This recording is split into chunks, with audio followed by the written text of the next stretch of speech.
If you want to know how to water plants in pots, start with this puzzle. 2 tomato plants raised from the same packet.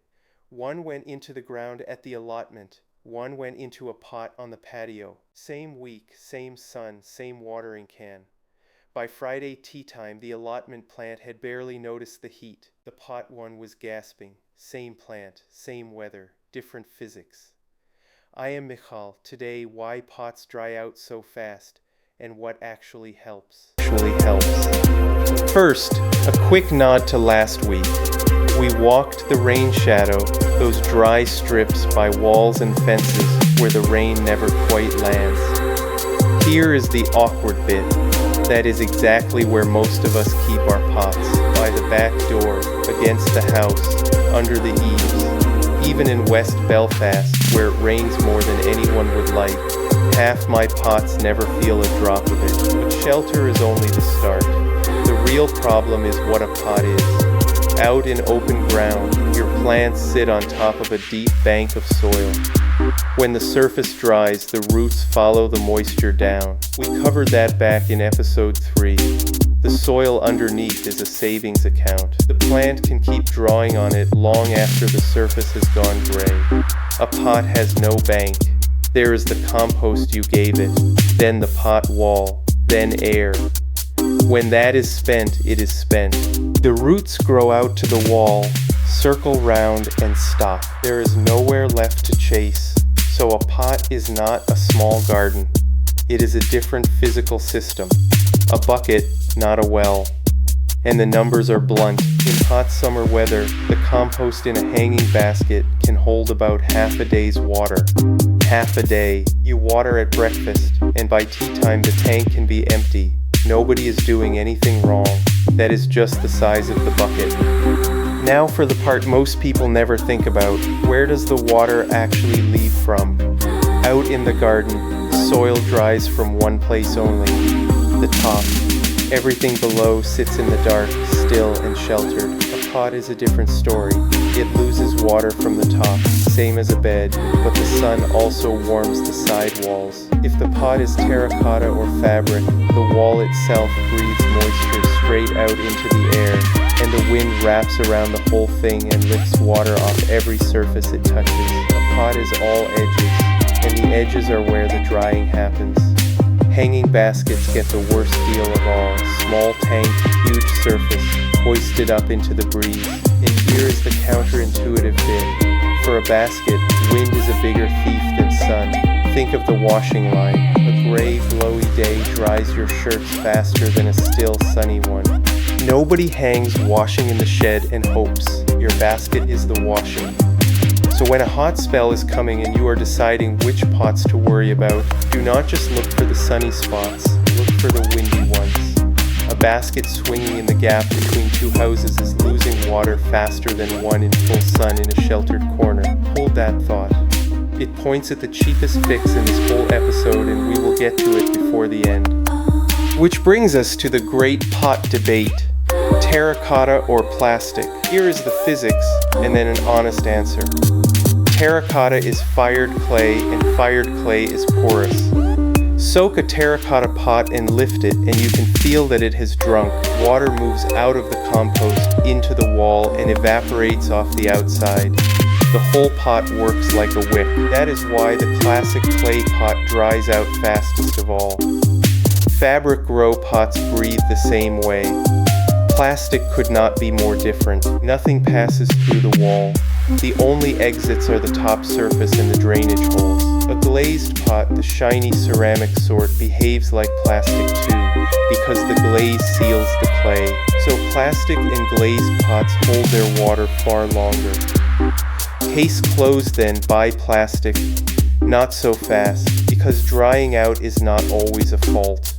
Sometimes it is a feature. Think about what lives happily in a pot that dries quickly. Rosemary, lavender, thyme, the Mediterranean crowd, the plants that hate wet feet more than they fear drought. A breathing wall makes terracotta much harder to waterlog. And for those plants, that makes it the safe choice. Now think about a thirsty tomato or a basket of summer bedding in July. In terracotta, you are chained to the watering can. In plastic, the tank actually lasts. So here is the honest answer. Match the pot to the plant. Thirsty things in plastic.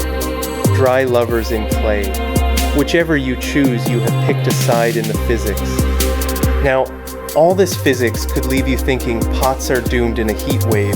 So let me show you something from the forums. Somebody once posted their pot garden on the UK gardening forum just after a heat wave, all terracotta, the fastest drying pot there is. The title was simple, "My terracotta pot garden survived the heat wave." It picked up nearly 2,000 upvotes. Not because it was lucky, but because every gardener scrolling past knew exactly how hard that is and wanted it on the record. So pots are not doomed, they just run on a shorter timetable, and the gardeners who win are the ones who accept that instead of fighting it. Here is the rhythm when it turns hot. Small pots and baskets, check every day. In a proper heat wave, be ready to water once or even twice a day. That is not you failing. That is the half-day tank we talked about. Bigger pots hold more and forgive more, and a grow bag with tomatoes and fruit is the neediest thing you own. Never let it dry right out, but do not water by the calendar. Judge each pot before you pour. Push a finger 5 centimeters down, pass the dry crust on top, and learn the lift. Tip the pot with 2 fingers. A watered pot sits heavy, a dry one comes up light as an empty biscuit tin. Weight never lies, even when the surface does. The full pot-by-pot timetable gets its own episode later in the run. For today, hold the principle. Small tank, short timetable, check before you pour. One more piece, because how you water a pot matters as much as when. A splash on the top is not a watering. In a dry pot, that first pour wets the top couple of centimeters and stops. The roots at the bottom where it counts stay dry. The rule is simple, water slowly and keep going until it runs out of the drainage holes. That is the receipt. It proves the water went all the way through the root zone, not just over it. If the pot sits in a saucer, come back after half an hour and tip the saucer out. Roots drink water, but they also need air. A pot standing in a puddle all week trades one problem for a worse one. One last warning. If water races straight through a bone-dry pot and out the bottom in seconds, barely wetting a thing, that is a different beast. That is a compost that has started refusing water altogether. It is also exactly where we are going next week. For today, slow pour, until it runs, tip the saucer. Quick word on my own setup, because pots are the reason I automated in the first place. Pots want little and often. My beds want the opposite, and my shift rota does not care what either of them wants, so my patio pots run as their own zone on my Johgee 4-zone timer. The hub sits indoors by the router and talks by radio through the brick wall to the unit on the tap. Pots get their own short drink early every morning, separate from the greenhouse line. Now the honest bit, a timer does not know your basket went dry in Tuesday's wind. The weekly lift test is still yours, and if you only have 2 or 3 pots by the door, a watering can on your way out is all the automation you need. So how do you fight back? Not by watering harder, by shrinking the problem.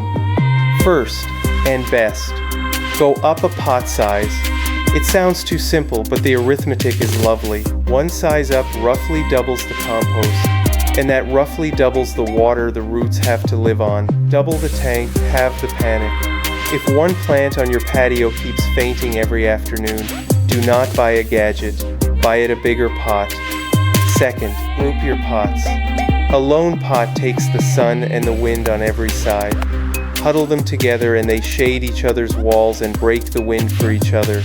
The whole cluster loses water more slowly than any pot would alone. It looks better too, which is a free bonus. Third, move the thirstiest ones out of the wind. Remember the washing line. That basket hanging in the windy gap between the houses is living in the fastest drying spot you own. Swing it round to a sheltered corner and you have bought it hours. None of this costs a penny. All of it works while you are asleep. And it is the same pattern this whole series keeps finding. The cheapest water is the water you never lose. Fix the bucket before you fetch more water.